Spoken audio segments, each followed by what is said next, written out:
분양가 상한제 유예 발표가 10월 1일 날 예고 없이 갑자기 빵!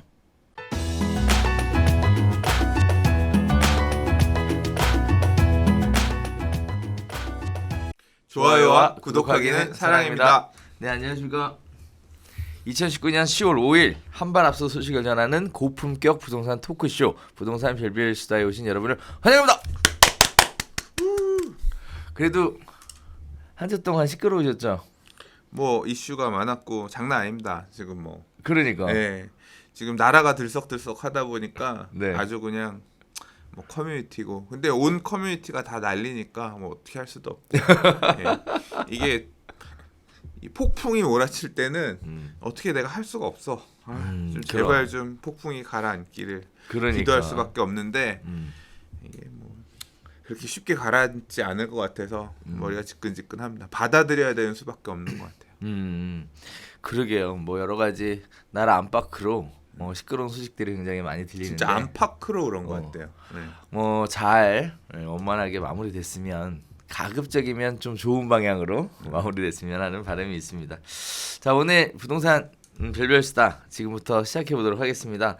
한 주간의 부동산 소식을 전하는 별별 이슈 첫 번째 시간 이야기 나눠보도록 하겠는데요. 분양가 상한제 유예 발표가 10월 1일 날 예고 없이 갑자기 빵! 진행이 됐습니다. 제가 이날 네. 다른 거 작업을 열심히 하고 있었는데 갑자기 이렇게 한 부동산 전문가 분께서 카톡을 전화가 왔어. 네. 보통 카톡을 보내거나 할 텐데 전화가 와서 네. 이것도 뭐 심각한 상황인가 싶어 봤더니 그때 2시 한 30분 정도였거든요. 네. 3시에 정부 관계기관 합동으로 부동산 대책 나올 거라고.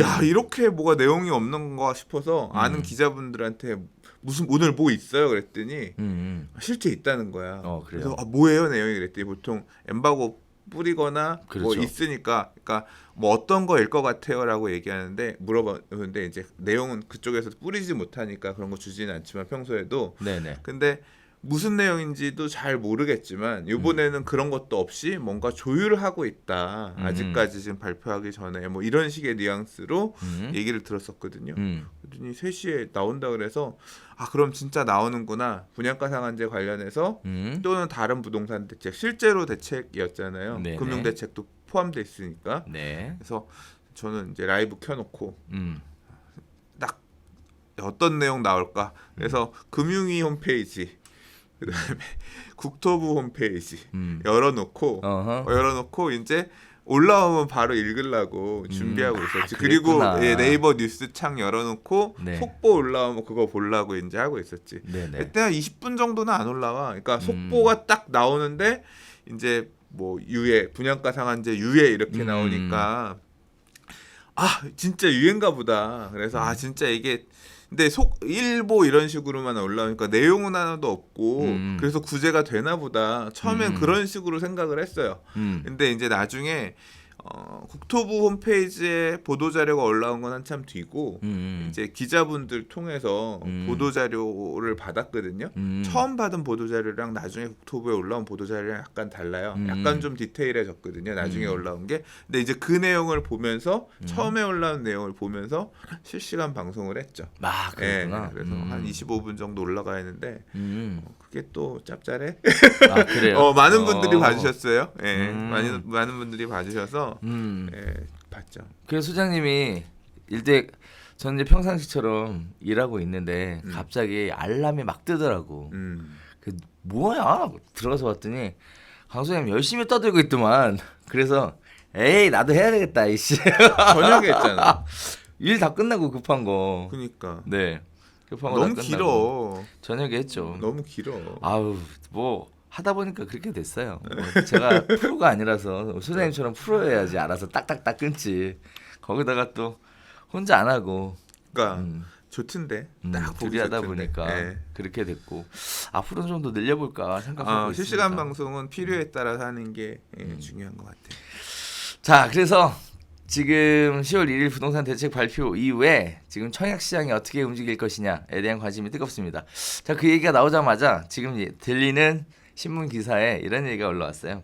지난달 청약한 레미안 라클레시의 평균 경쟁률은 115대 1이었는데 1일 날 청약한 서울 강남구 역삼동 역삼 센트럴 아이파크 1순위 청약 모집 결과는 65대 1이었다. 이 얘기가 나오면서 분양가 상한제 유예에 따른 기대 심리가 적용이 됐다라고 예상할 수도 있겠다. 뭐 이런 식의 얘기들이 살짝 나오더라고요. 자, 그러면서 그러니까 경쟁률이 낮아졌으니까 분상 물건을 기다려 보겠다 이런 평가인 거예요? 그렇죠. 일단 기사는 그래요, 기사는. 자, 그다음에 그러면서 동시에 나오는 얘기는 관리 처분 인가를 받고 조합원 이주가 마무리됐거나 기존 주택 철거를 시작한 단지 둔촌주공, 강남구 개포주공 1사단지, 송파구 잠실진주, 미성크로바, 서초구 우성 1차, 신반포 3차 경남, 동작구 흑석 3구역에 대한 얘기가 바로 나오더라고요. 이거 평상시에 관심을 많이 가지시는 단지들 쭉. 근데 이거 붙어서 어디 나오고. 언론에서인지 모르겠는데 네. 오류가 있어. 오류가 있겠지.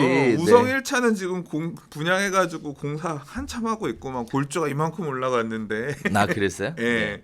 자, 그리고- 그렇다는 얘기가 있고요. 네. 그다음에 분양가 상한제 적용을 피해도 주택도시보증공사의 분양가 통제는 여전히 남아 있기 때문에 로또 청약 쏠림은 계속 이어질 전망이다. 뭐 이런 식의 이야기들을 해놓으면서 지금 또 다시 갑론을박이 벌어지고 있습니다.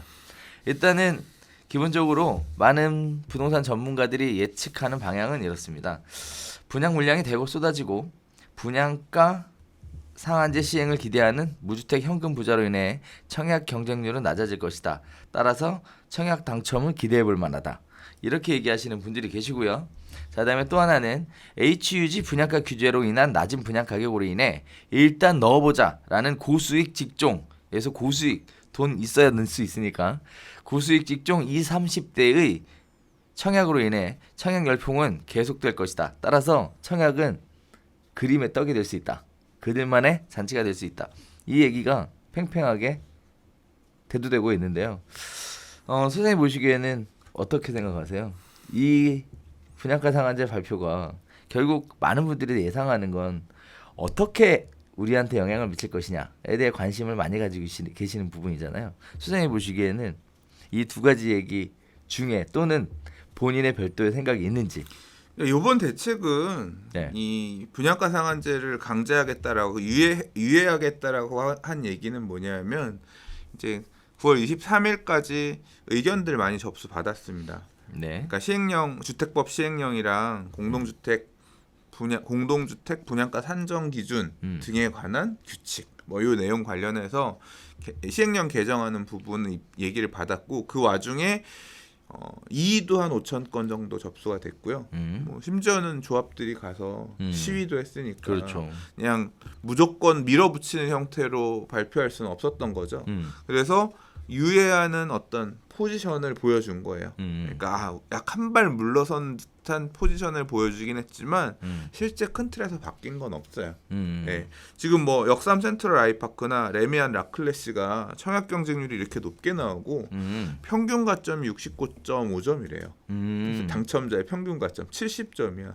어마어마하게 높은 수준으로 이게 근데 분양가 상한제 하에서 이렇게 된 게 아니라 상한제 아닌 데에서도 이렇게 높은 경쟁률이 나왔잖아요.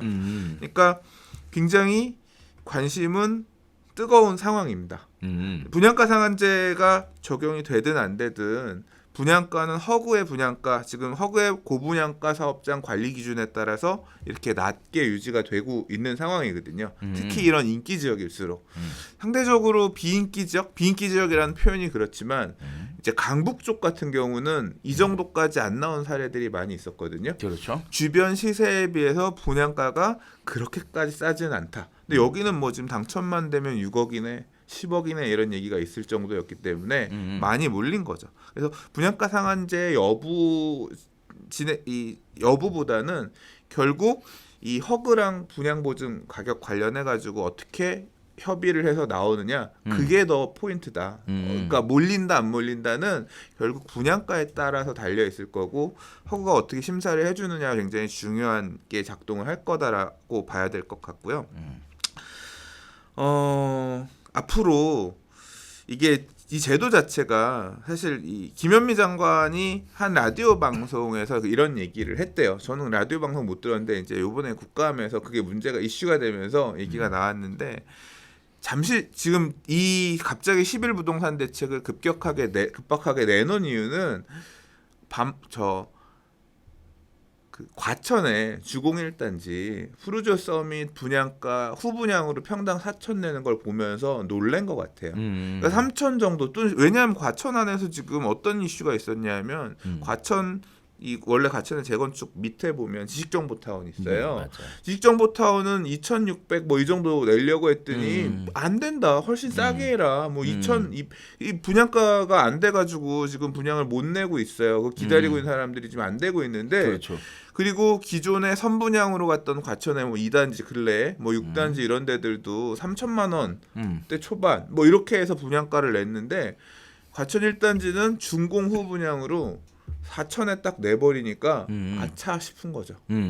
이 국토부가 봤을 때. 그렇죠. 그래서 그 라디오 방송에서 뭐라 그랬냐면 이런 식으로 사업 시행자들이 허그랑 분양 보증 협의 안 하고 그냥 후분양, 준공 후분양으로 돌아서게 되면 다 직구 분양하게 되면 얘네가 원하는 가격대로 분양가를 내겠구나. 그래서 6천, 8천 그리고 1억 소리가 그래서 나온 거예요. 맞아요. 준공 후 분양이라고 하는 거는 레미안 언밸리나 뭐 반포주공 1, 2, 4주구나 이런 단지들이 추후에 앞으로 입주한다는 얘기는 4년, 5년 뒤거든요. 그러니까 준공 시점이 4년 정도 후인데 4년 뒤에 평당 1억 이렇게 내면 국토부가 그 분양가를 규제할 방법이 없는 거예요. 거죠. 왜냐하면 분양가 상한제 적용 지역 공고 전에 그렇죠. 이미 관리처분기획 인가를 접수했기 때문에 2017년 그렇죠. 11월에 개정한 주택법 시행령에 따라서는 그 가격을 컨트롤할 방법이 없는 거예요. 그래서 이거 바꿔야 된다 얘기. 그러니까 과천 1단지에 4천만 원 후분양이 트리거가 돼서 이번 개정을 바꿨다라고 저는 생각하거든요. 그래서 지금 그렇게 바뀐 거예요. 제가 볼 때는 그렇게 바뀌었다고 생각하고요. 그러니까 이제 앞으로 결국 이 지금 바꾼 내용은 뭐냐면 앞으로 분양가는 허그랑 협의하고 오세요. 그렇죠. 허그랑 협의하고 오고 저는 준공 후 분양으로 갈래요. 라고 하는 데가 있으면 그 준공 후 분양하려는 데를 핀셋으로 그 동단위로 찍어서 딱 분양가 상한제 적용 지역 공고를 때려버리고 니들은 못한다. 그렇죠. 이거 니들은 분양가 이거에 따라서 규제를 할 거야. 그러니까 두 개의 허들을 놓은 거예요. 분양가 HUG 안 되면 나중에 분양가 상한제 이렇게 두 개를 둔 어떤 그런 개념입니다. 그렇죠. 그러니까 분양가 상한제가 적용된다라는 게 아니라 허그랑 협의가 안 돼서 후분양하려는 데들 분양가를 높이려는 데가 나오면 그때 작동하기 위한 하나의 어떤 대비책을 국토부 입장에서 만들어 놓은 거다 이렇게 이해를 하시면 될 것 같아요. 그래서 이번 대책에 따라서 분양가 앞으로 어떻게 설정할 거냐 계속 지금 여기 언급된 단지들도 협의를 하겠죠. 그렇죠. 협의하는 데들 중에서 우리는 그 가격에 못할 거예요라고 하면 이제 그게 협의가 안 되는 공사는 하고 있는데 협의가 안 된 단지들 그 동 같은 경우는 이제 분양가 상한제가 적동이 될 것 같습니다. 그러면 청약자들 입장에서는 어떻게 대응할 거냐? 그러니까 이거는 앞으로 어떻게 될 거다가 아니라 그 단지별로 따져서 생각해야 될 이슈라고 저는 생각되고요. 어디는 선분양할 거고 어디는 후분양할 거고 그게 갈릴 거니까 어디는 후분양할 수밖에 없는 데도 있을 수 있을 거고요. 그리고 두 개가 차이가 있습니다. 이 분양가 상한제를 적용을 하게 되면 주변 시세보다 얼마 이상 저렴하게 하는 조건으로 분양하는 대신에 뭘 거냐면 전매 제한을 겁니다. 그리고 전매 제한 거는 내용은 이제 주택법을 개정을 해야 되고 국회에서 이 내용은 바꿔야 돼요. 그렇죠. 그러니까 그 내용이 매치가 돼가지고 갈 건데 수요자 입장에서는 어떤 차이가 있냐면 일장일단이 있어요. 일단 분양가 상한제 하에서 나오는 물량이 지금 허구 분양가보다 쌀 거다 비쌀 거다. 이 부분도 고려를 해야 되는데 나온 내용으로 보면 더 쌀 것도 같아요. 근데 이게 왜 그러냐면 토지 가격이라고 하는 게 표준지 공시지가라고 했거든요. 근데 표준지 공시지가를 기준으로 해서 개발이익 반영하지 말라 그랬는데 사업이 보세요. 분양하는 시점은 공사 철거하고 짓는 시점이잖아요. 그때 표준지 가격이랑 입주하고 나서 그러니까 준공 시점에 가서 표준지 가격이랑 어디가 더 비싸겠어요? 준공후가 비쌀 거 아니에요. 그렇겠죠, 당연히. 이게 엄청나게 많이 뛰면 준공후 분양 가서 분양하는 분양가가 이 선분양할 때보다 더 비쌀 수도 있는 거예요. 이제 그런 부분들을 고려해서 생각해 보면 변수는 되게 있는 상황이고요.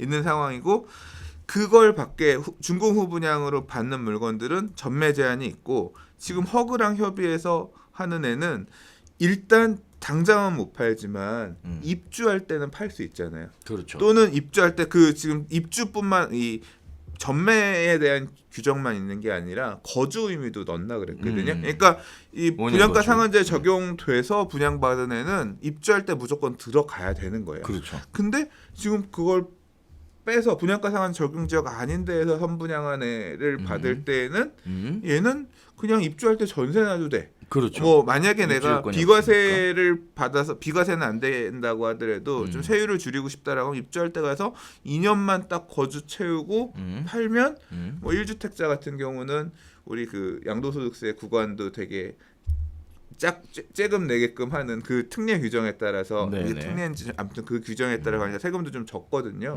그러니까 내가 갖고 있다가 판다라고 생각할 때는 어디가 더 유리할 거냐? 어떤 이런 거래 제한 측면에서는 허그게 유리하거든요. 그러면 장기 가져갈 사람은 분양가도 더 싸고 뭐 하다라고 하면 이 분양가 상한제 하에 이거 받는 게 유리하겠지만 매도 계획도 있고 뭐 자금을 끌어오는 데 있어서 외부 자금을 끌어와야 되는 경우가 많다면 예를 들자면 나는 너무나 당첨되고 싶은데 지금은 돈이 없고 좀 어떤 시세 차익도 누리고 팔고 싶어. 그래서 뭐 예를 들어 좀 높은 금리의 사채를 좀 난 써서라도 받겠다. 자금 조달을 하겠다. 중도금 대출이 안 되니까 그런 사람인데 나는 이거를 장기간 끌고 갈 수 없어. 사채를 오래 못 쓰니까 난 그러면 팔아야 돼. 그런 입장이면 준공 후 분양이 가는 이 분양가 상한제 하에 전매 제한 금지되어 있는 물건을 보기보다는 허그 물건이 훨씬 유리한 거죠. 그렇죠. 예. 그러니까 그래서 이거에 따라서 가지수들이 되게 다양하게 나뉠 것 같아요. 자 일단 뭐 여러 가지 말씀을 해주셨는데 일단 많은 분들이 관심을 가지시는 부분 앞으로 어떻게 될 것인가에 대한 예측을 해보기 위해 반드시 알아야 될 부분이 하나 있는데요. 일단 하나는 분양이 잘 될 거냐 안 될 거냐에 영향을 미치는 건 크게 두 가지 요소가 있다라는 겁니다. 하나는 분양 가격이 어떻게 될 거냐, 그다음에 또 하나는 어떤 지역의 분양이냐. 소장님이 그렇게 말씀을 해주셨고, 네 많은 사람들이 그렇게 동의하고 있는 그런 상황인데요. 자, 이 중에 지역에 대한 거는 뭐 다들 아시겠지만 뭐 특별한 얘기를 안 해도 될 것 같고, 분양가에 대한 부분입니다.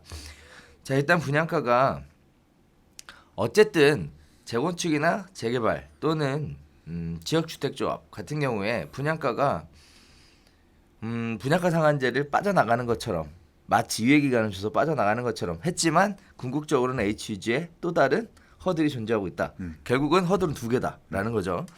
자, 문제는 핵심 이슈는 과연 분양가 상한제의 분양가가 낮을 거냐, 허그의 분양가가 낮을 거냐에 대해서는 아무도 알 수 없다는 거. 그게 일단 논란의 쟁점이 되는 것 같습니다. 자, 그다음에 또 두 번째는 HUG로 분양을 받았을 때는 거주 의무에 대해서 없지만 분양가 상한제로 분양을 받았을 경우에는 거주에 대한 의무가 있다라는 부분.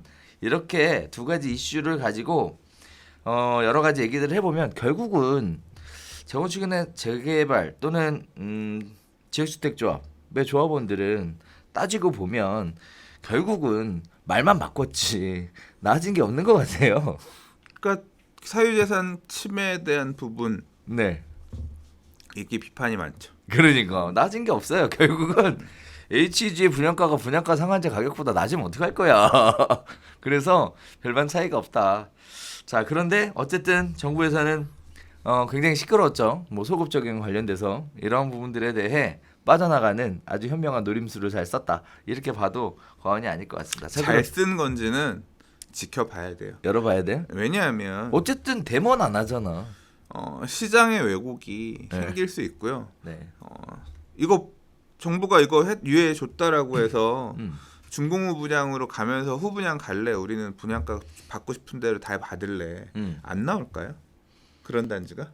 일단은 끝났잖아요. 뭘 끝나? 분양가 상한제 시행하겠다고 했잖아. 핀셋으로 팍팍팍 찍어버리겠다고. 그 규제하는 그 제도 자체가 이게 위헌이다? 위헌이냐 아니냐 이런 부분을 들이받는 데가 나올까 안 나올까? 일단은 이런 생각이 들어요.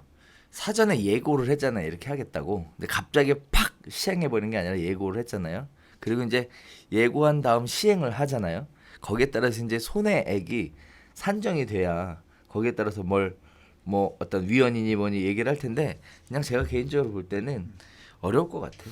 근데 아무튼 네. 이게 형님 응딩이만 보고 가면 된다고 이런 얘기가 있듯이 이게 일반 분양이 많은 사업장들 같은 경우는 이게 손해액이 크거든요. 엄청 크죠. 예, 이제 이런 단지들이 형님이야. 그래서 내부적으로 엄청나게 정부가 바라는 이 방향대로 따라갈 것이냐 아니면 다른 대안이 있을까 엄청 고민하고 있고 형님들이 아마 나서서 뭔가 각을 세우지 않을까. 아니에요. 제가 그냥 개인적으로 볼 때는 현실적으로 그렇게 하기가 어려워요. 왜냐면은 이게 어쨌든 위원회 판결을 받고 뭘 하려고 하면 피해를 많이 봤다라는 손해가 증빙이 돼야 되거든요.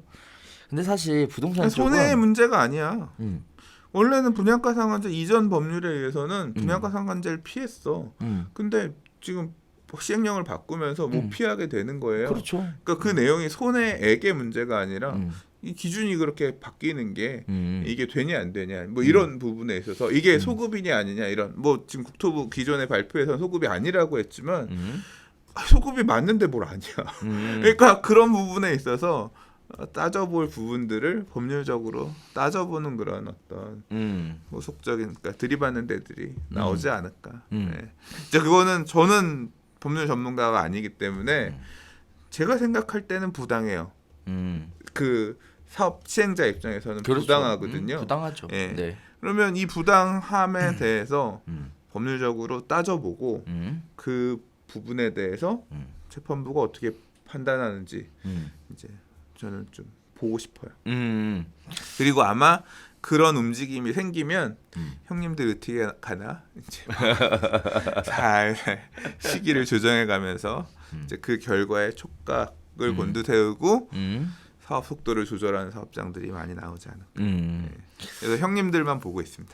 자, 제가 생각하는 그래서 형님들의 움직임은 물론 불만은 많은데 일단은 단기간에 문제가 안 생길 것 같아서 한참 뒤에 얘기라 그 형님들의 움직임을 가지고 뭔가 하기에는 너무 먼 미래의 얘기를 우리가 미리 하는 거 아닌가라는 생각을 그렇긴 들어요. 해요. 그럴 수도 있어요. 왜냐하면 당장 지금 후분양, 중공업 분양으로 돌겠다라고 하는 단지들이 분양가를 그렇게 분양가 상한제 적용 지역 공고를 하고 하면 어차피 몇 년 뒤에 얘기야. 그러니까 4년 예를 들어 4년 뒤에 얘기라고 치면 반포주공 1단지가 제일 큰 형님이다 치고 여기 반포주공 1단지 1, 2, 4지구가 중공업 분양으로 갈래 우리는 어차피 여기는 분양가 상한제 적용 이외에는 못 피해요. 6개월 안에 분양할 수가 없으니까.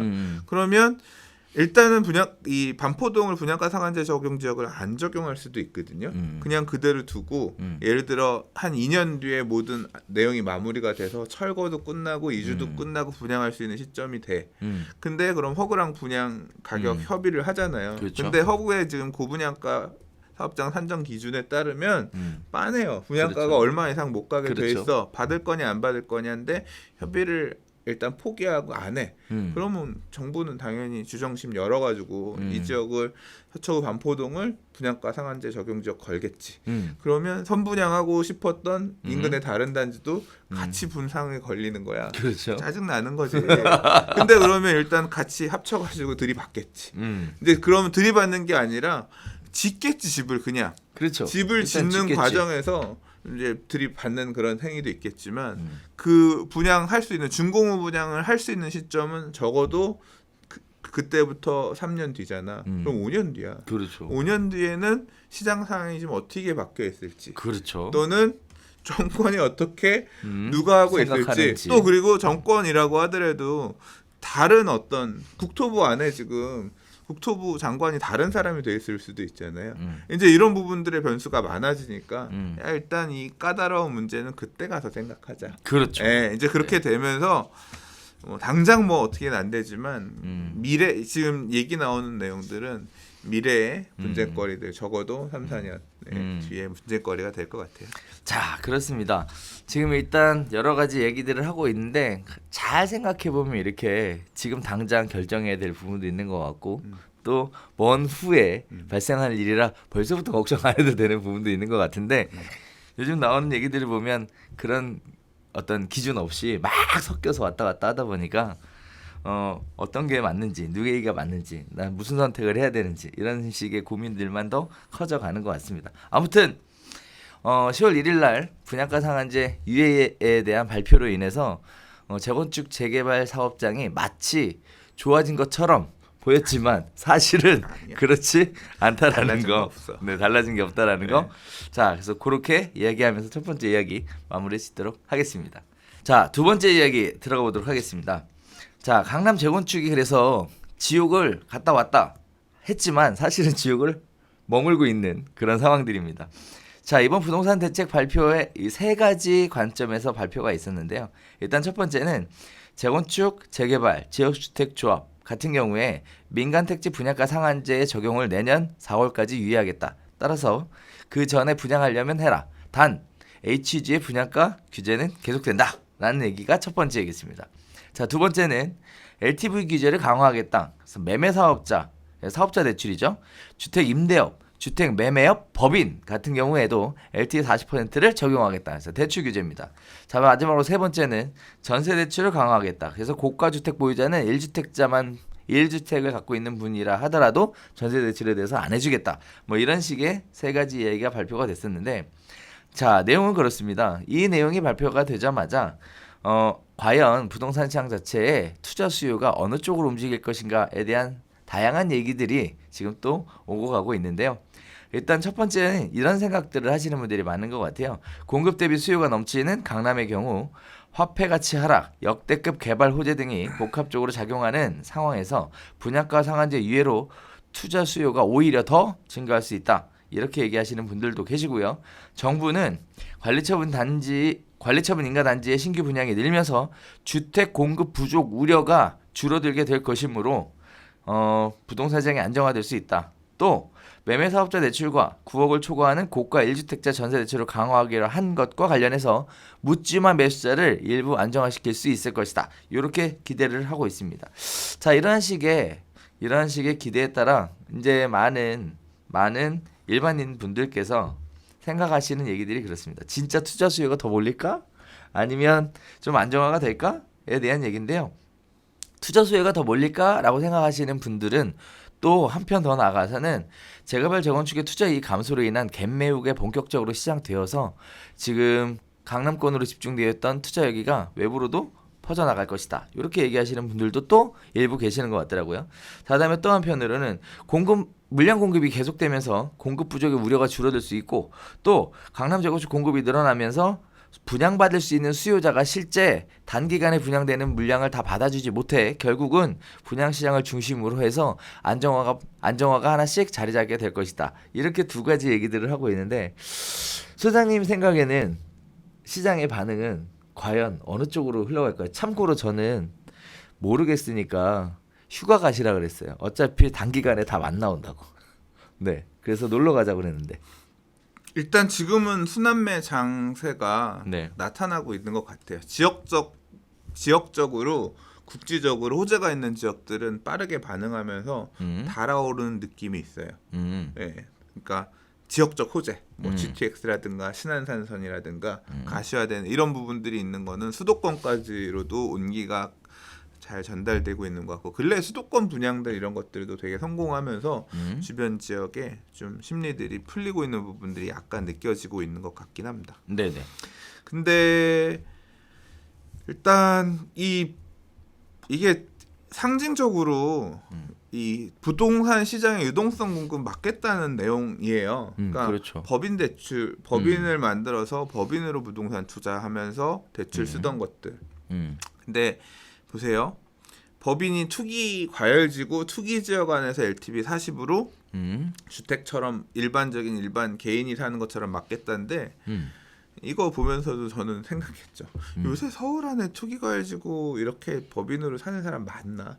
제가 아는 선수들은 다 수도권 여기로 넘어갔다. 비규제 지역에서 사고 이거 짤짤이하는 거거든요. 그러니까 법인으로 장기 보유 이런 것들 생각하고 안 해요. 다 단타 네. 보고서 이런 것들 법인세 내는 거의 장점은 양도소득세 단기 매매 이런 것보다 법인세는 그런 부분 장점이 있으니까 그렇죠. 비규제 지역에서 짤짤이하는 거거든요. 근데 이제 좀 그래 이게 상징적으로는 의미가 있겠지만 과연 서울에서 그 비싼 취득세 내면서 이 짤짤이하는 놈이 있었나?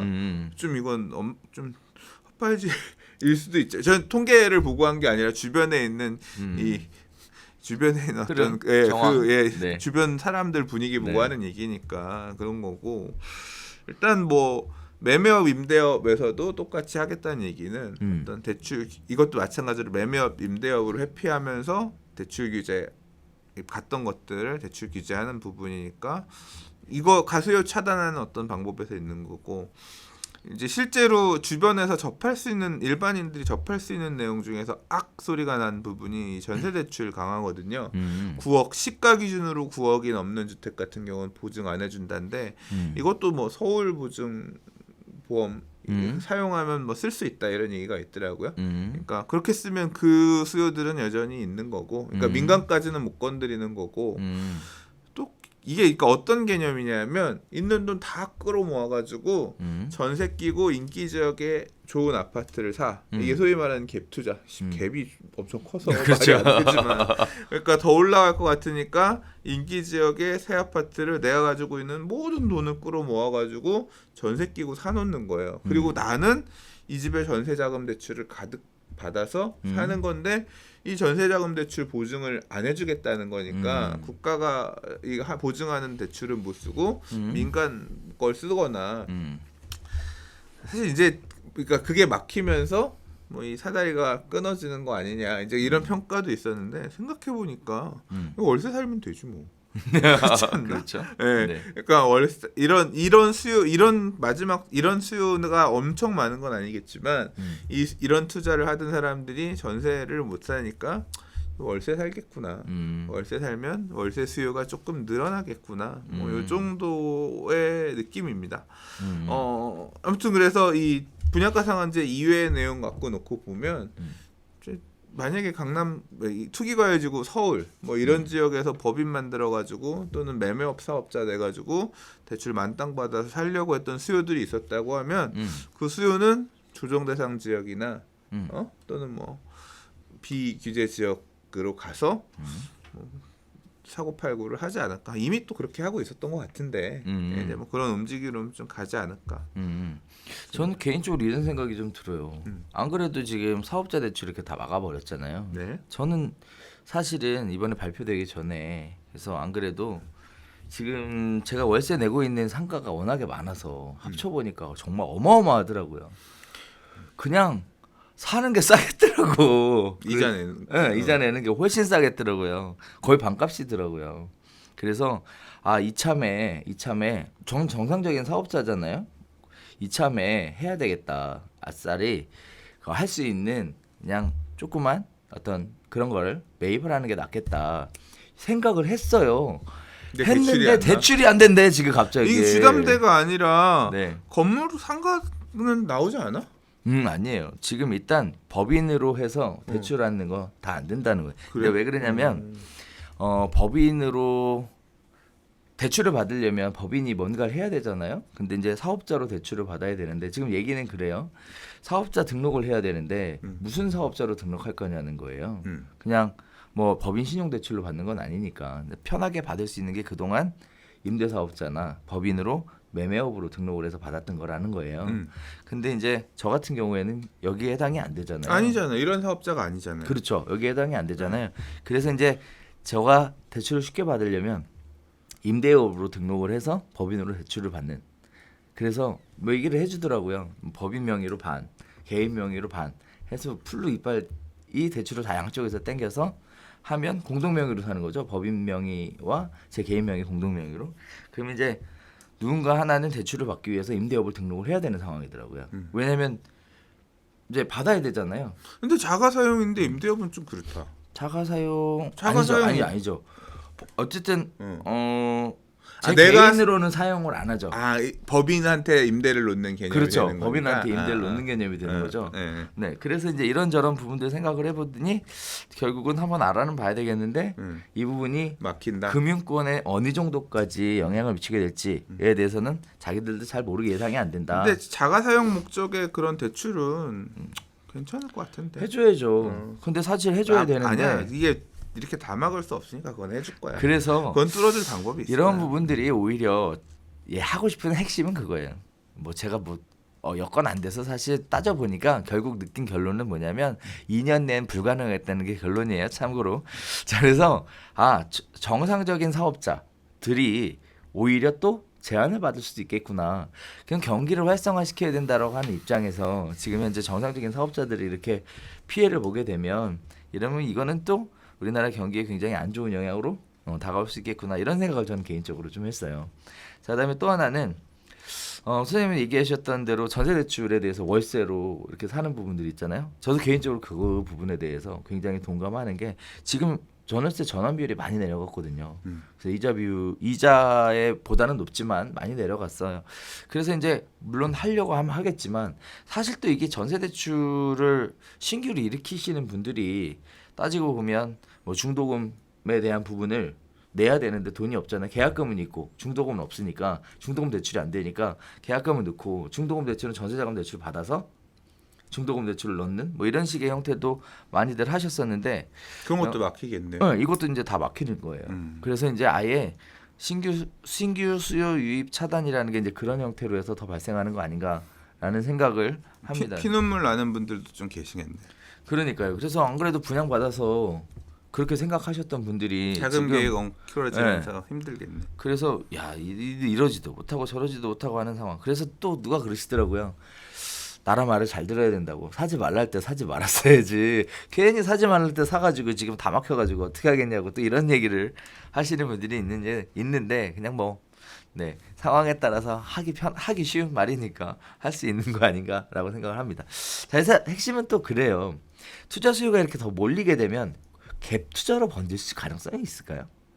선생님 어떻게 생각하세요? 저는 개인적으로는 이게 거의 그래요. 네. 부동산이라고 하는 게 못 먹어봤던 사람들이 투자를 먹어보잖아. 그러면 이 좋은 걸 내가 몰랐네 하면서 이 번지는 게 있어요. 그래요? 네, 그리고 막 공격적으로 나가는 사람들이 있어. 특히 젊은 세대들 중에 보면 내가 왜 이 좋은 시장을 몰랐지 하면서 그런 움직임들, 흐름들이 있고 공부하고 그때부터 막 지역에 대해 공부하기 시작하고 그런 수요들이 있거든요. 그래요? 예, 그래서 그러니까 달아있는 사람들이 여전히 있다고 생각됩니다. 그렇죠. 지금 현재 수요가 완전히 꺼져 있는 상황은 아닌데 일단 기본적으로 굉장히 가격이 비싸고 투자하기가 어려운 지역으로 접근하는 게 어렵다고 한다면 이렇게 갭 메우기 형태로 해서 주변으로 퍼져나갈 가능성도 충분히 있다라는 거에 저도 개인적으로 동의를 하고 있고요. 자, 그다음에 또 반면에 그러면 이제 많은 전문가들이 예상하는 것처럼 이번에 분양가 상한제 발표로 인한 시행 시기 유예가 결국은 시장을 잡기에는 좀 불충분하다라는 얘기가 많은데 소장님은 그렇게 생각하세요? 불충분하다? 이해를 잘 시장을 안정화시키는 데 있어서 분양가 상한제 유예만으로는 불충분하다. 오히려 더 공급을 줄여서 가격을 더 띄울 것이다. 일단 많은 사람들이 신문 기사에 인터뷰한 거 보면 그렇게들 얘기해놨어요. 오히려 집값은 더 올라갈 것이다. 네. 좀 일단 적절한 시점에 뭔가 시장에 충격을 주기 위한 개입이긴 했는데 어떻게 반응할지는 저도 잘 모르겠습니다. 그래서 저는 개인적으로 사실 그분들의 얘기에 동감하는 부분은 있어요. 다만 미래 일에 대해서 미리 예측하기는 어려운데 한 가지 분명하게 아는 거는 당분간 관망세가 좀 유지되지 않을까. 라는 생각이 있어요. 저는 잘 모르겠어서 물어보려고요. 그래서 그래요? 네. 지금 이번에 유예 관련해서 직격탄이 직격탄 맞는 단지들이 있단 말이에요. 이제 그런 단지들의 그러니까 10일 대책 이후의 흐름에 대해서 현장의 부동산 중개업소 사장님들 인터뷰 좀 따서 열심히 편집해서 아직 인터뷰 못 땄어. 그래서 제가 이 연고가 없는 아는 사장님이 없는 지역들도 좀 있기 때문에 그래서 좀 이따가 연락처 좀 주세요. 그래서 저는 개인적으로 잘 모르겠더라고요. 그래서 당분간은 이렇게 혼선, 어떤 혼란 뭐 이런 것들이 좀 있지 않을까 해서 뭔가 계기가 있어서 또 다시 방향이라는 게 설정이 될 때까지 당분간 많은 분들이 관망세로 돌아서지 않을까라고 말씀을 드리면서 그래서 뭐라고 얘기를 하고 다니냐면 이제 강남 쪽에 계신 분들은 그 이참에 휴가 가라고 당분간 조용하지 않겠냐고 그렇게 얘기하고 있는 상황이고 수도권에 계신 분들은 그동안 조용했는데 이번 발표로 인해서 그래도 문의들이 좀 늘지 않겠냐고 그렇게 얘기를 하고 다니는 상황인데 저는 휴가를 못 가겠네요. 바빠서 참 저도 큰일입니다. 바빠요. 큰일입니다. 바빠. 자, 오늘 두 번째 이야기의 결론은 그렇습니다.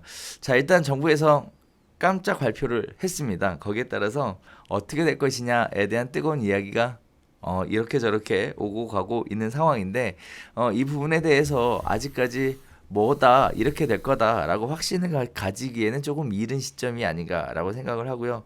소장님도 좀 더 이슈되는 단지들, 직접적으로 영향을 받는 단지들에 대해서 알아봐야 그런 부분들에 대해 좀 자신 있게 얘기할 수 있을 것 같다 이렇게 말씀을 해주셨는데 자 일단 그렇습니다. 일단 처음에 분양하는 거 LH의 분양가가 아니요 HUG의 분양가 규제가 더 센지 분양가 상한제의 규제가 더 센지에 대한 부분들부터 하나씩 뚜껑이 열려봐야 앞으로의 향방이 읽혀지지 않을까라는 생각이면서 동시에 지금 같은 시기에는 시장의 움직임이 어떻게 자리를 잡는가에 대해 촉을 세우고 발빠르게 움직이시는 분들이 먼저 또 좋은 기회를 잡게 될 것 같아요. 그게 매수든 또는 매도든 간에 좋은 기회를 잡게 되지 않을까라고 생각을 합니다. 자, 세 번째 이야기 들어가 보도록 하겠습니다. 일단 요새 강소영님 그 유튜브에 아주 그냥 엄청나게 공을 쏟고 계시던데 빠르게 움직이는 분들이 유튜브에 열을 올리고 있는 상황이고 부동산 분야도 예외는 아닌 것 같습니다. 그 부동산 분야의 선두주자로 지금 또 열심히 달리려고 하시는 우리 강영훈 소장님 이랑 같이 부동산 유튜브에 관련된 이야기를 잠깐 좀 해봤으면 해요. 자, 일단 영상 제작이라는 분야는 전 처음이거든요. 그동안 사실 별로 관심이 없었던 영역이에요. 시간 대비 효율이 별로 좋지 않다라고 생각했기 때문에. 소장님 어떻게 옛날에 영상 제작 뭐 이런 거 해보셨어요? 진짜? 대박. 언제 해보셨어요? 저 안 해본 게 없어요. 부동산 하기 전에 네. 원래 지금은 이제 다 넌리니어 에디터 맞나? NLE라고 부르거든요. 그러니까 지금 뭐 다 컴퓨터에서 작업들 하지만 옛날에는 베타 테이프라고 아날로그 베타 나중에 이제 디지털 베타라고 해서 이제 그 디지털 카메라 이 카메라로 촬영해서 디지털 베타 테이프 큰 거 있어요.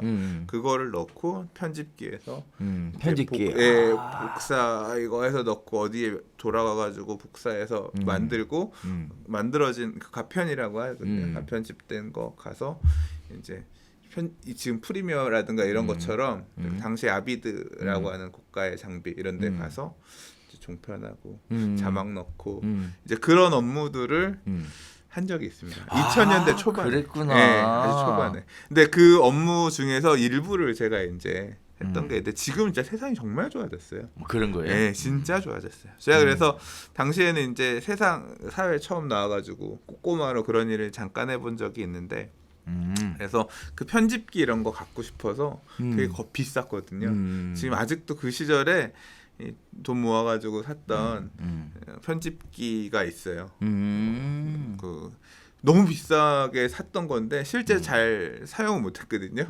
근데 버리기가 아까워서 이사 다닐 때마다 지금도 사무실에 한 켠에 들고 다니는구나. 캐노푸스라는 회사의 DV 스톰이라는 편집 카드인데 아직 갖고 있어요.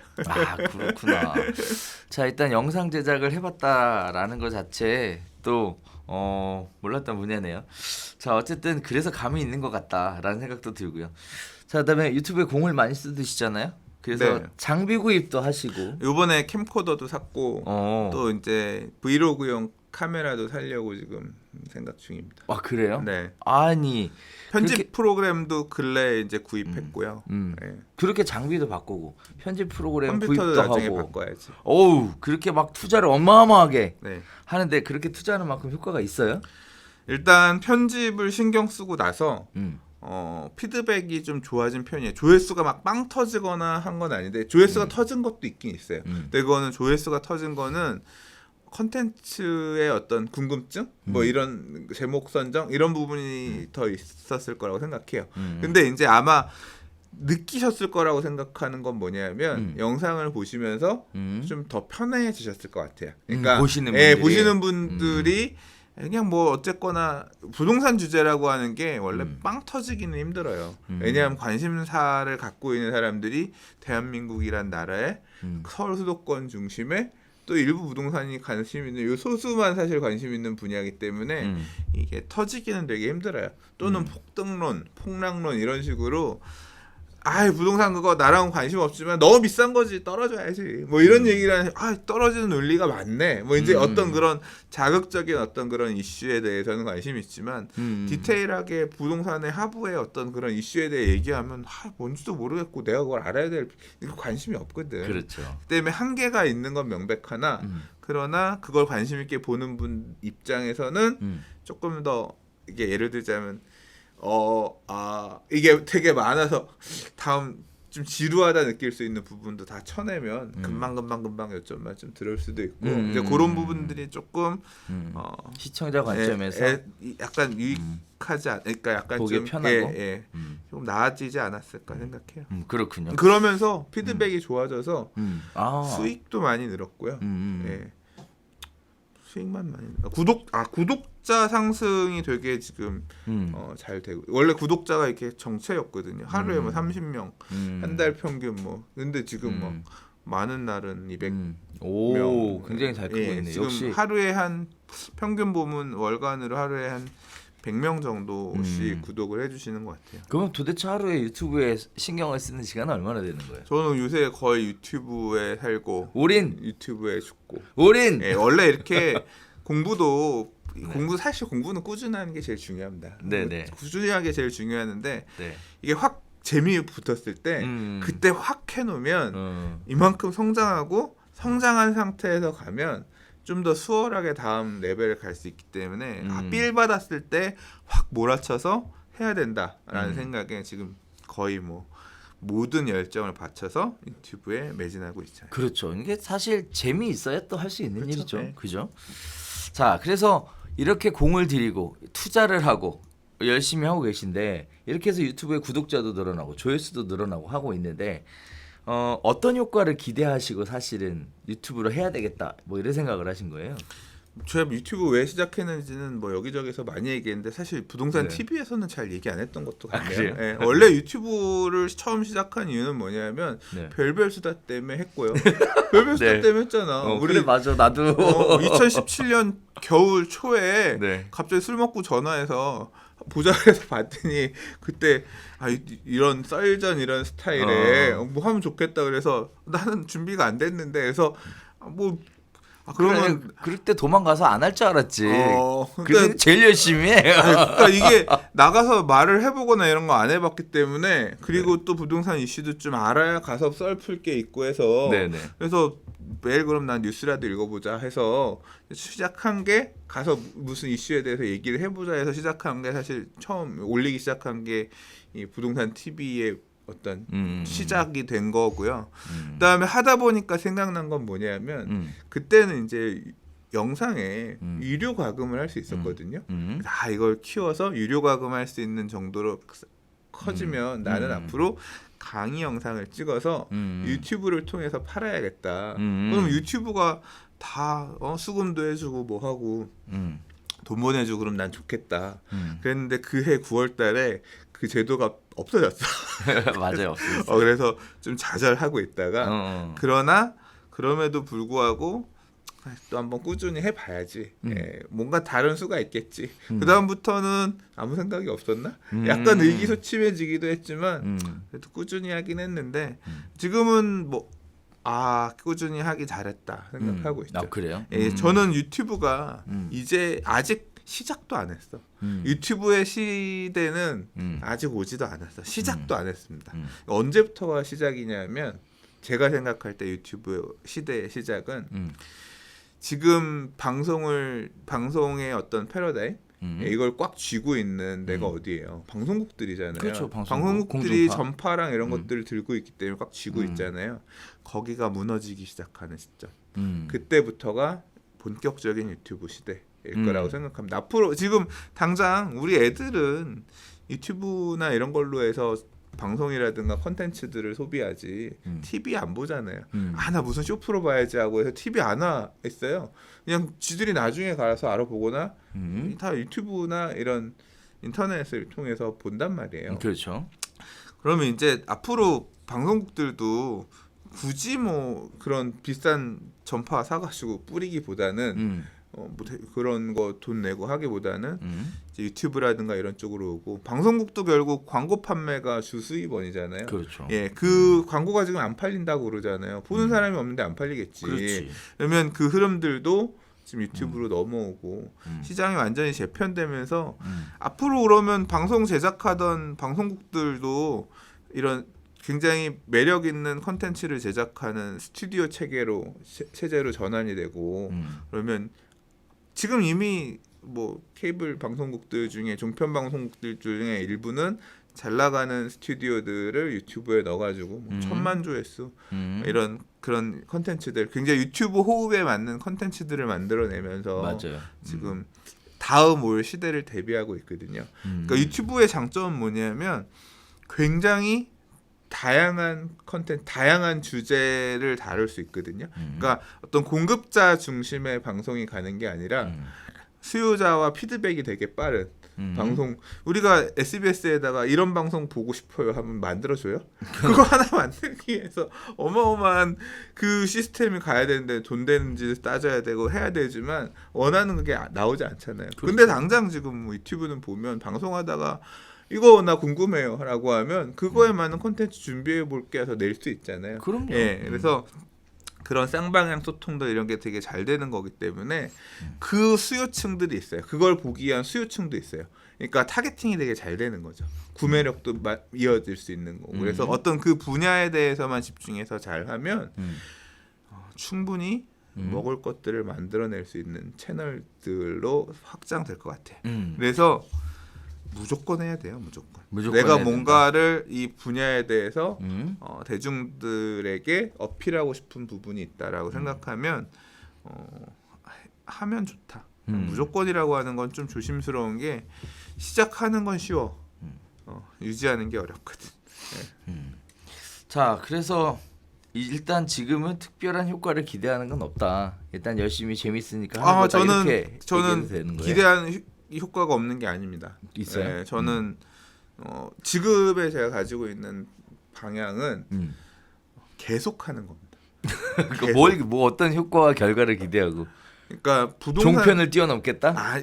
뭐 그런 큰 꿈도 있지만, 근데 그런 큰 꿈도 있지만 그것보다는 어떤 개념이냐면 처음에 이제 하면서 생각은 이 유튜브로 이제 수익도 나오고 한 어떤 계기가 되니까 나는 자영업자니까 노년에 국민연금 이런 게 없으니까 없다시피 하니까 내가 늙어서까지 이런 거를 해서 봐주는 구독자층이 있으면 나는 이걸로 연금하면 되겠다. 그러면 연금할 수 있는 때까지 해야지. 처음에 이런 관점에서 출발을 했는데요. 생각해 보면 지금 이 우리 부동산 별별 수다를 봐주시는 구독자분들이 왜 보냐면 부동산 시장에 열기도 있고 에너지도 있고 관심이 있으시니까 보는 거예요. 시장이 죽으면 안 봐요. 안 보면 우리도 지쳐. 구독자도 안 나오는데 그렇죠. 이거 왜 하냐? 힘들지. 예, 예를 들어 지금은 뭐 조회수가 많이 나올 때는 10,000 이상도 나오고, 근데 뭐 예를 들어 조회수가 100, 200 나와. 그럼 맨날 와가지고 우리 이거 찍어야 되는데 준비해가지고 찍는데 그 100조회수 보자고 하긴 그렇잖아. 그러면 좀 쉴까? 그러면 그렇죠. 그럴까 하다가 시험 이제 없어지고 잊혀지는 거야. 그러겠죠. 저는 그 시기를 기대하고 있습니다. 왜요? 어? 왜? 난 그때도 할 것 같아. 아, 그렇게 하면 경쟁업자들이 경쟁하고 업자들이. 있는 지금 부동산 관련된 채널에 돈이 안 되는데 안 하지. 근데 이제 그런 분들이 다 떠나가면 그때도 꿋꿋이 이 시장을 지켜서 그래도 부동산 TV는 그때도 가서 보면 부동산 얘기를 하는 놈이 있더라. 그냥 그럼 이제 다 망해서 안 하면 그래도 부동산 보고 싶은 사람은 올 거 아니에요. 왜냐하면 있으니까 관심 있는 사람들. 그 사람들의 이 수요를 다 머금고 있다가 다시 떡상하는 부동산 장이 올 때 확 성장하면서 네. 그때는 이제 부동산 TV가 아주 그냥 이게 지금 꿈도 크죠? 네이버 카페로 생각하고 있습니다 지금. 네. 그냥 부동산 안에서 이 부동산 주제를 가지고 좀 다양한 얘기를 할 수 있는 공간으로 계속 좀 이렇게 업그레이드 해보고 싶은 욕심이 생겨요. 그래서 이제 그 장비도 사고 하는 거죠. 네. 근데 뭐 한편으로는 부동산이라는 주제만으로 다루기에는 너무 그 시장의 범위가 좁은 거 아니냐라는 얘기도 있어요. 그래서 많은 부동산 쪽으로 시작하셨던 분들이 지금 이제 경제 쪽으로 많이 넘어가고 있거든요. 수장님은 그렇게 넘어갈 계획은 없어요? 저는 뭐 그러니까 부분 갈 수도 있다고 생각하는데 전 정체성이 되게 중요한 것 같아요.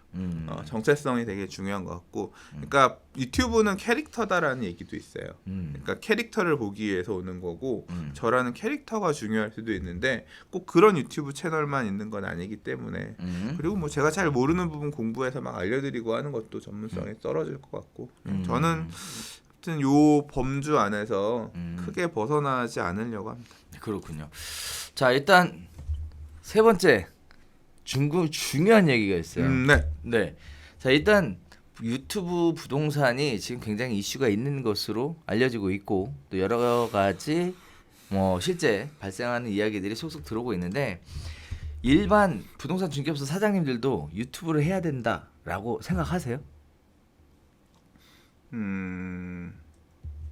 이건 좀 어려운 얘기인데 케이스 바이 케이스지.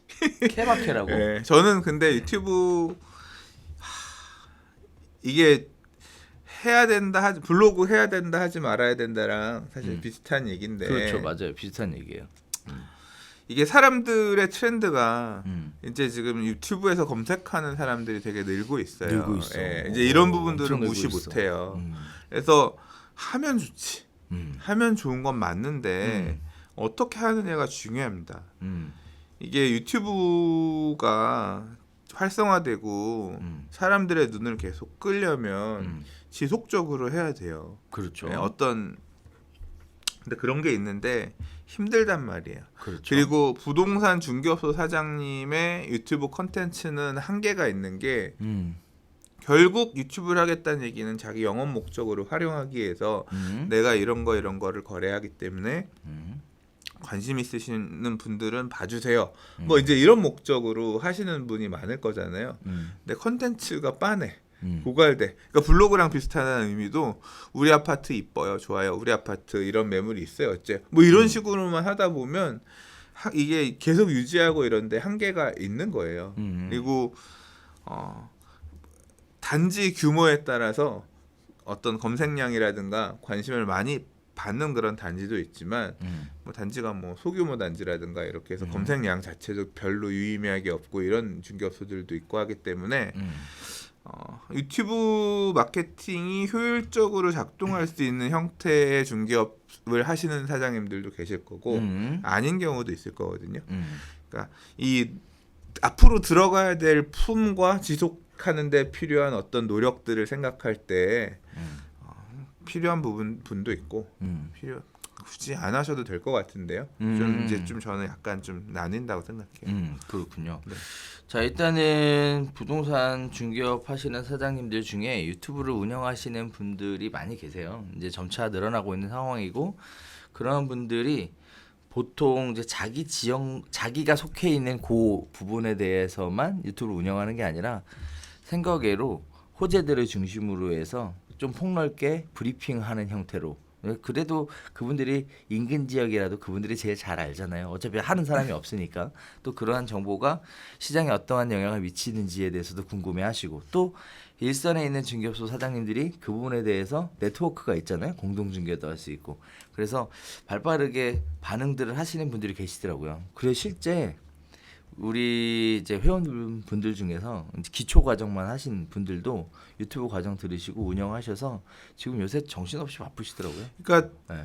이런 케이스가 좋아요. 유튜브를 하시면 당연히 좋죠. 어떤 경우가 좋냐면, 그러니까 나는 이 물건을 팔아야 돼 이런 컨셉은 아니고요. 그럼요. 네. 그러니까 많은 사람들한테 어필할 수 있는 그런 어떤 범주에서 운영하시면, 예를 들자면 무슨 택지지구가 있다.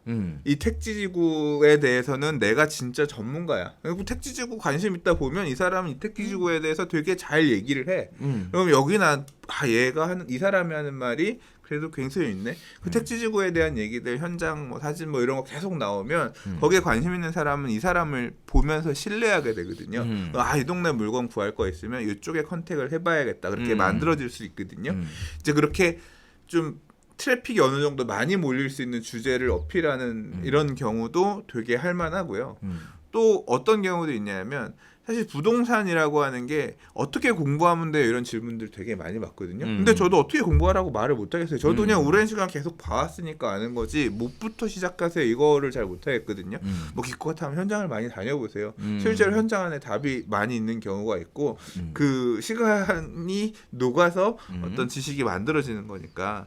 근데 그게 낯선 분들 같은 경우는 어떻게 접근하느냐 하면, 좀 도와줄 수 있는 전문가가 옆에 있으면 좋겠다 이렇게 생각하거든요. 그렇죠. 수요층들이 명확하죠. 그러면 친절하게 물건을 뭐 사주는 가이드라든가 뭐 신혼부부 내 집 구할 때 가이드라든가 어떤 매수자 기반에서 매수자들이 보기 좋은 그런 콘텐츠들을 소개하는 그런 중개업소, 뭐 이제 중고차 이런 쪽에서 이런 거 되게 많이 하잖아요. 예. 근데 그런 형태로 자리매김하고, 그래서 뭐 무슨 어떤 아파트를 볼 때 내가, 그러니까 투자자, 수요자를 유치하는 그런 형태의 친절한 가이드가 될 수 있는 뭐 어떤 그런 중개업소 유튜브 뭐 그런 거 운영하면 완전 확 빨아먹을걸요. 실제로 블로그 쪽에서는 이런 식으로 영업해가지고 굉장히 돈 잘 버는 중개업소들이 있어요. 그러니까 뭐 서울의 전 지역 재개발을 쫙 광고한다든가, 맨날 재개발 구역 정보만 쫙 올리는데 보다 보면 이 사람은 재개발 구역 정보를 많이 올리니까 이 사람은 잘 알겠구나 싶으니까 카톡이나 이런 걸로 상담 가는 거예요. 가보면 중개업소 그 안에 가보면 지역별 담당자들, 중개업자들 되게 많이 있고 일종의 광고 마케팅 툴로서 굉장히 잘 작동하고 있는 거죠. 지금 블로그에서 이런 거 많이 하고 있는데 상당 부분 유튜브로도 넘어올 거라고 생각하고, 이미 하고 있는 계신 분이 계실지도 모르겠어요.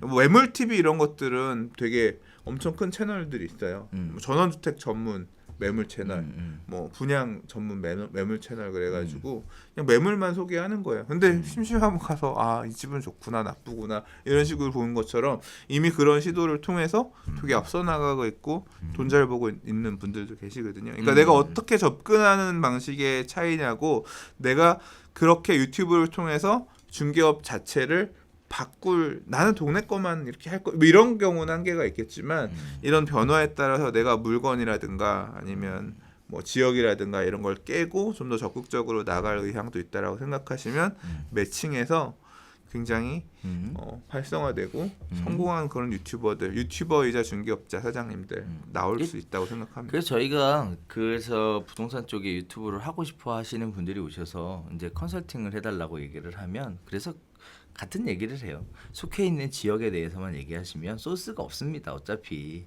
그래서 지속적으로 뭔가 생산할 수 있는 콘텐츠를 갖고 계셔야 되는데, 그러다 보니까 이제 범위도 넓게 하고 그러면서 동시에 어떤 지속적으로 올라갈 수 있는 호재에 대해서 진행 상황 뭐 이런 부분들에 대해서 실시간으로 올리시면 좋을 것 같습니다. 그다음에 또 물어보시는 것 중에 하나가 블로그가 효과가 좋아요, 뭐 유튜브가 효과가 좋아요 이런 얘기 하시는 분들이 굉장히 또 많으신데, 또 예전에 계신 분들한테 여쭤보면 이런 얘기들 하세요. 블로그는 얼굴이 안 나오잖아요. 유튜브는 얼굴이 나오잖아. 이거 뭐 문 열고 들어올 때만 그냥 블로그를 운영을 하는 사람의 중개업소를 방문할 때는 문을 열고 오면서 배시시 웃고 들어온대요. 배시시. 근데 유튜브를 운영하는 사람의 사무실을 방문할 때는 활짝 웃고 온다고 하더라고요. 그렇죠. 이게 보면 맨날 보니까 아는 사람 같아. 친숙해. 그러니까. 예. 그래서 그러니까요. 유튜브 되게 잘 활용해서 중개업소 영업에 그러니까 매칭해서 하는 경우도 있어요. 그러니까 유튜브는 아직까지는 검색 마케팅의 영역은 아니에요. 아니죠. 예. 근데 검색 마케팅의 영역을 점차 점유해 넘어가는 가고 있는 거죠. 상황인데, 왜냐하면 저도 유튜브에서 요새는 검색 많이 하거든요.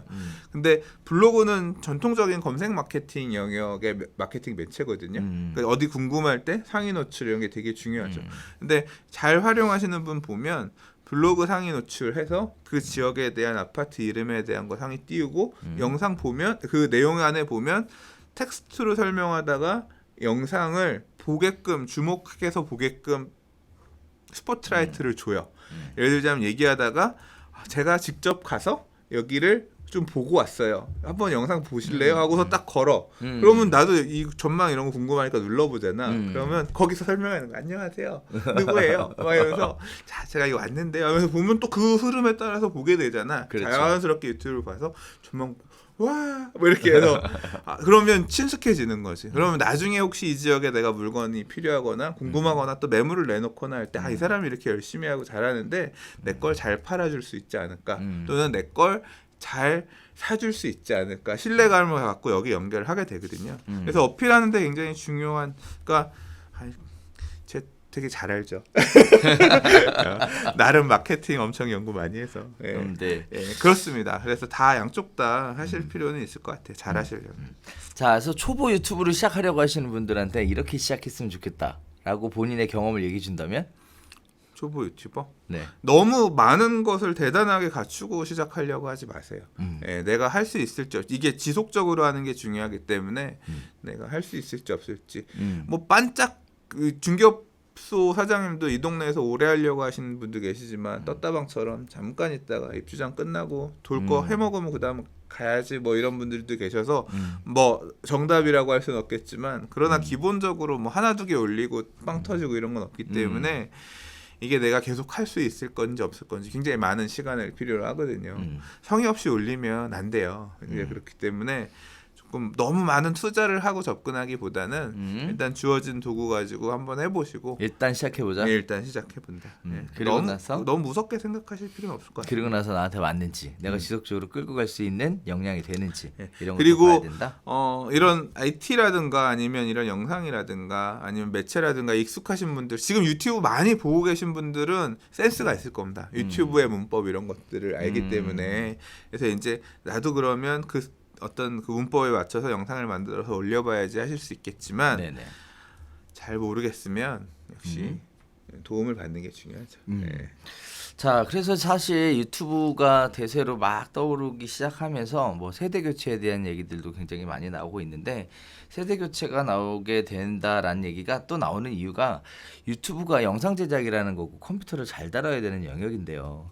한편으로는 부동산 쪽에 종사하시는 분들 같은 경우에 연세가 좀 있다 보니까 컴퓨터 다루는 거에 대한 굉장한 부담감을 많이 느끼세요.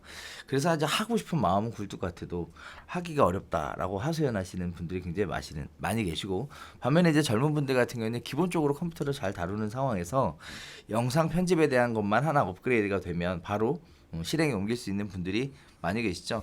그러다 보니까 이제 그러한 부분에서 세대 교체가 이루어지는 거 아니냐라는 생각이 드는데, 일단 젊은 분들이 알아서 하시는 건 걱정이 안 되는데요. 연세가 좀 많으신 분들은 뭔가 대책이 좀 있어야 될 것 같은데 어떻게 대책을 만들어드리는 게 좋을까요? 이제 제가 고민했었던 것 중에 하나는 이분들한테 필요한 영상들을 제작을 대신해 줄 수 없을까? 뭐 이런 생각을 사실 했었거든요.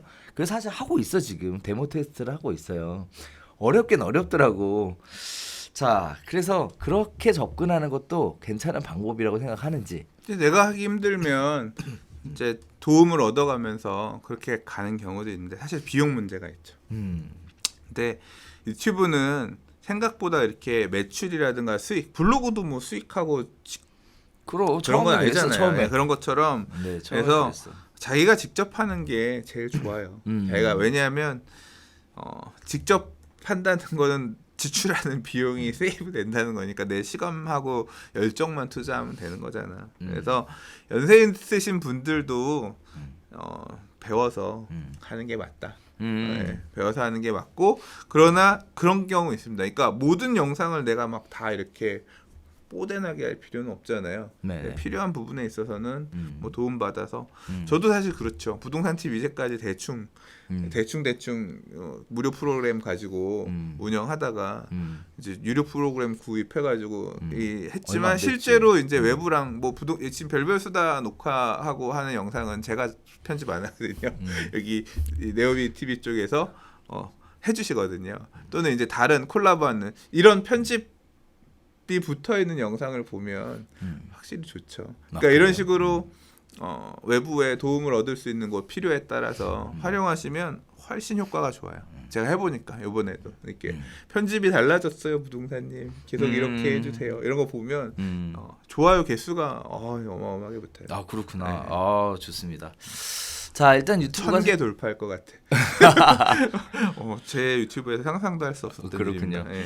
자 유튜브가 새로운 시장으로 뜨겁게 자리 잡고 있는 가운데 많은 사업 참여자들이 유튜브 시장을 통해서 소기의 목적을 달성하기 위해서 효과를 기대하기 위해서 쏟아져 들어오고 있는 상황입니다. 부동산 쪽도 예외가 아닌데요. 부동산 쪽에서 다양한 유튜브 활동을 우리가 그동안 해왔죠. 한편으로는 개인적으로는 이런 생각이 좀 들어요. 그래도 별별 수다 해서 의무적으로 여기 나와서 일주일에 한 번 해야 된다는 생각이 여기까지 만들지 않았나라는 생각을 하면서 한편으로 수장님한테 고맙다는 생각도 들어요. 사실 하기 싫을 때 되게 많았거든.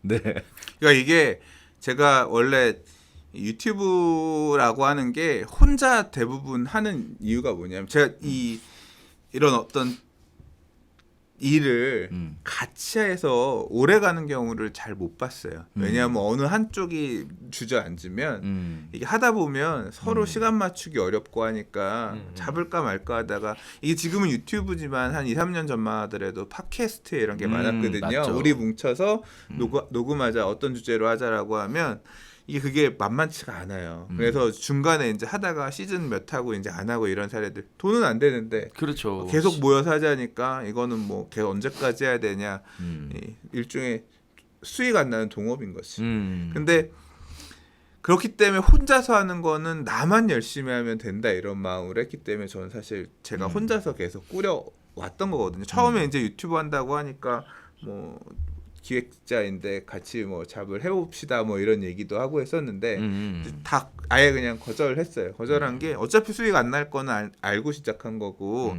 결국 나 혼자 열심히 하면 나는 이 채널을 꾸려갈 수 있는 건데 결국 이해관계가 안 맞으면 같이 못 간다. 오히려 그렇게 시작하게 되면 나중에 채널을 그런 이유 때문에 채널을 접을 수도 있다고 생각했거든요. 근데 실제로 지금 되게 많아요. 네. 그러니까 유튜브를 하시다 보면 이 얘기를 내가 하려고 했는데 안 했구나. 유튜버 중에서 잘 나가다가 꼬꾸라지는 유튜버들, 채널 접는 유튜버들이 되게 많아요. 잘 나가다가? 네. 왜 그러냐면 첫 번째는 뭐냐면 컨텐츠 고갈이에요. 컨텐츠가 할 게 더 이상 없어져. 그러니까 근데 결국 이게 계속 가야 되기 때문에 뭔가 말은 해야 되잖아. 근데 이미 다 했어. 내가 할 수 있는 말은 다 했단 말이야. 그리고 지속적으로 해야 이게 유입이 되는데 근데 이게 그러니까 계속 자극작을 찾거나 또는 더 할 말이 없어지면 어떻게 되냐면 시청자도 알거든요. 그러면 조회수가 구독자는 몇십만인데 조회수는 예전만 못해. 그럼 자괴감 느껴져요. 그리고 내가 이걸 더 해갈 수 있을까 없을까 하다가 포기하는 사례들 이런 사례들이 있습니다. 그래서 어떻게 컨텐츠를 계속 유지해 나갈 것이냐에 대한 고민이 되게 중요하고요. 두 번째 망하는 케이스는 앞서 설명했던 것처럼 시작할 때 혼자 하는 게 아니라 나 혼자 하기 힘드니까 우리 어떻게 같이 해보자 이렇게 시작하는 사례들이 되게 많아요. 너는 말을 해. 나는 기술을 댈게. 수익은 어떻게 나누자. 꿈은 되게 크지. 근데 현실은 수익 안 나요. 이게 되게 이어져야지 빵 터지는 그런 사례들도 있지만 걔는 굉장히 제한적이야.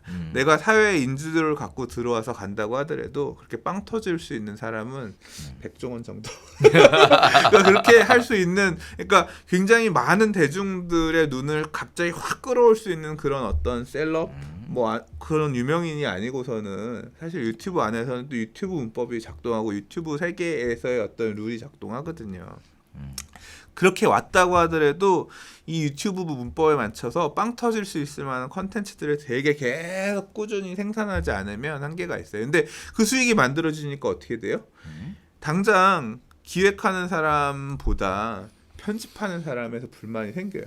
나는 내가 하고 있는 이 노가다, 편집 노가다를 시간 싸움이거든요. 그렇잖아요. 이걸 하면 건당 얼마를 받을 텐데 내가 여기다 계속 꼬라박았는데 수익은 없어. 내가 정산받을 수익은 없어. 그럼 난 나 못하겠다라고 하면 기획자 또는 이제 이런 얼굴 마담은 다른 그걸 갖다 붙이려고 하지만 나가 떨어지는 거 이거 하는 사람들은 보면 알거든요. 이제 이미 조회수 얼마 나오고 수익 얼마 나오겠구나가 이게 계산이 다 나왔거든. 못 붙이지.